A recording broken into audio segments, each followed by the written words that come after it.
Louis Zamperini was a prisoner of war from 1943 to 1945, surviving through miserable beating, mainly because of his Olympic past. This caused Zamperini to live through an overwhelming mental battle post-World War II to where he wanted to kill. Zamperini's wife then pushed him to get better, which soon led to a spiritual journey. Zamperini found peace with everything that he went through his ability to forgive. Zamperini started as a lost cause, but through it all became an inspiration and American hero.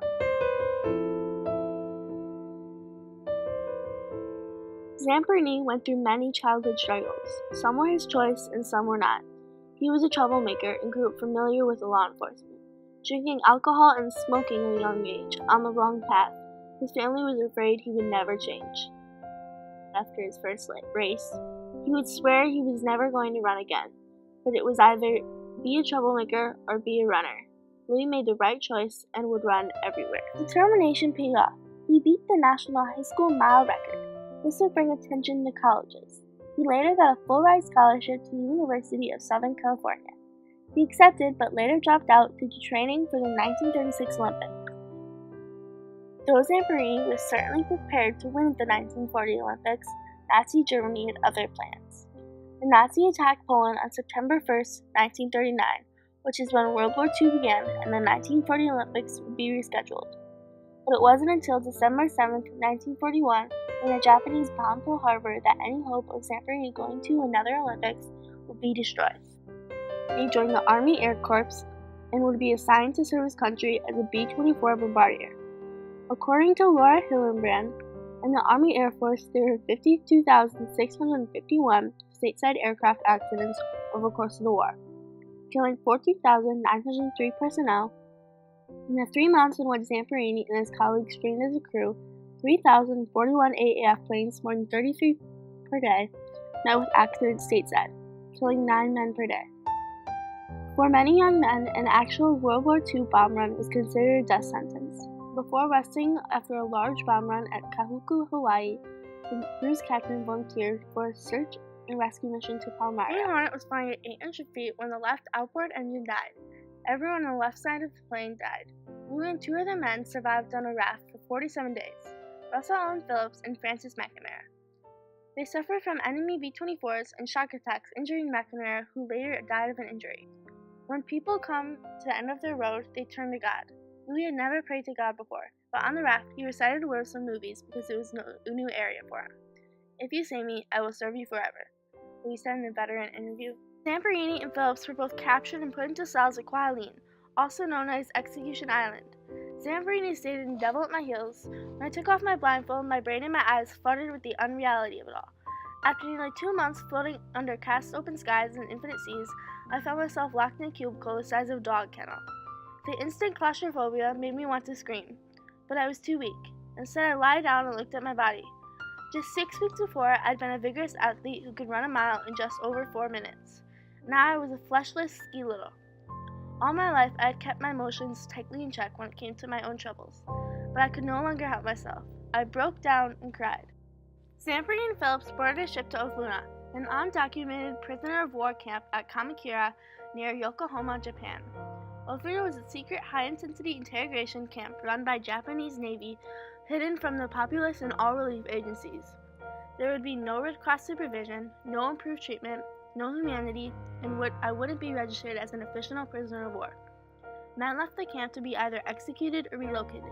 If you died there, no one would know but your brothers in arms, said Zamperini in Devil at My Heels. After just over a year at Ofuna, on September 30th, 1944, Zamperini was transferred to Omori. Louis has experienced tough guards before, like Suhara Kitamura, who got a death sentence for his actions at Ofuna after the war. But according to Louis in Devil at My Heels, compared to the bird, Ofuna guards were country gentlemen, nothing like the pain he caused Louis specifically. As time went on, Louis started to get an idea of why he was not executed at Kwajalein. Though that Olympic fame encouraged more beating on him, it is also what kept him alive. Louis would next be used for propaganda. He told everyone that he was still alive when he gave a radio broadcast October 18, 1944, for the Japanese postman. He didn't know whether his family would be listening to the Japanese radio broadcast, but it was better than his silence. The Japanese knew about the Zamperini's presumed death notice because it followed standard U.S. protocol. Japanese propaganda makers wanted Zamperini, a world-famous Olympian, to keep making broadcasts. Future broadcasts would not be made by Louis. They would be written for him, with false phrases like, "I hope the folks back home are properly notified of the fact that I am still alive and intend to stay alive. It's certainly a sad world when a fellow can't even be allowed to live. I mean, when a fellow is killed off by a so-called official report from Devil at My Heels." When Louis refused to be on the propaganda broadcast team, he was ordered to another POW camp, Natsu, on the western side of Honshu. Louis was assigned to Camp B4. Their waiting was the Bird. When the war ended after the bombing of Hiroshima, the Bird got away and hid because he was sure to be put on the war crimes list. Louis had nightmares every night since the war, and with his wife, Cynthia Applewhite, in 1949 their daughter Cynthia Battle Zamperini was born. After that, Louis seemed like he was going to be alright, but he was out of control. Most of his nightmares consisted of the Bird choking him to death. One night during a dream, he woke up choking his wife, Cynthia. She didn't go through with the divorce, but one day in September of 1949, she heard of a young preacher named Billy Graham who came to LA. She went to the tent alone and came home that night a Christian.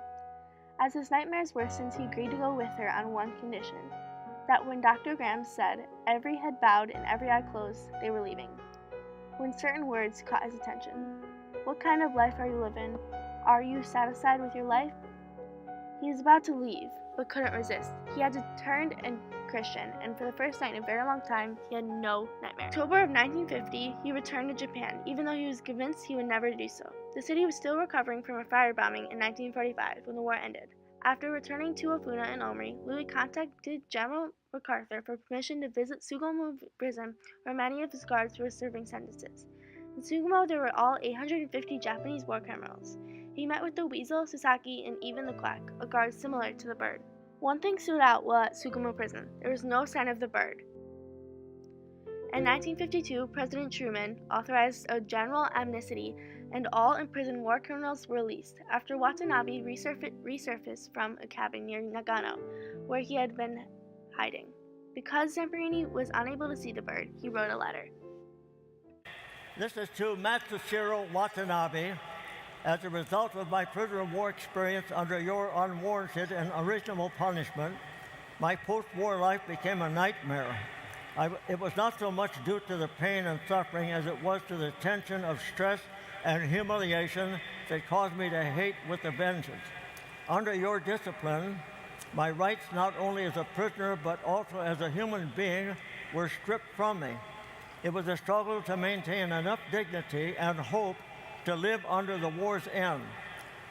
The post-war nightmares caused my life to crumble, but thanks to a confrontation with God through the evangelist Billy Graham, I committed my life to Christ. Love replaced the hate I had for you, and Christ even said, 'Forgive your enemies and pray for them.' As you probably know, I returned to Japan in 1952 and was graciously allowed to address all the Japanese war criminals at Sugamo prison. I asked them about you and was told that you probably had committed harikiri, which I was sad to hear. At that moment, like the others, I also forgave you, and now I would hope that you would also become a Christian."